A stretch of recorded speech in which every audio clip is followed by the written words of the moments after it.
ब्रेकनंतर आपलं स्वागत आणि एक महत्त्वाची बातमी आहे। पनवेलमधून मुसळधार पावसामुळे घरामध्ये पाणी शिरलेले, शहरातील सखल भागात पाणी साचले। जवळपास 100 ते 125 घरांमध्ये पाणी शिरलेलं होतं।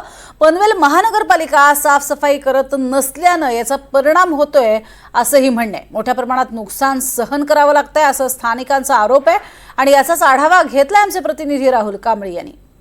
सध्या आपण आहोत पनवेलमधील गाडी नदीच्या वरती आपण पाहताय। गाडी नदी सध्या जी आहे दुतडी वाहून वाहत आहे। एकंदरीत जर आपण पाहिलं तर काल रात्रीपासून जवळपास 100 मिलीमीटर पेक्षा जास्त पावसाची नोंद या ठिकाणी झालेली आहे।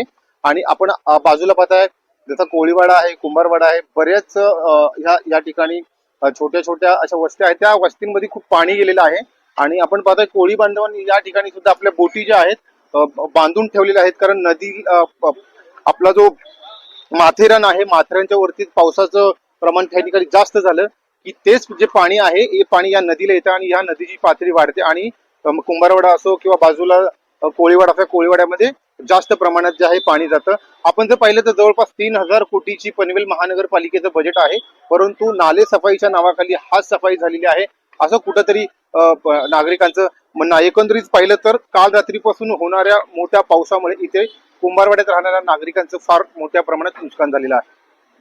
राहुल कांबळे, NDTV मराठी, पनवेल।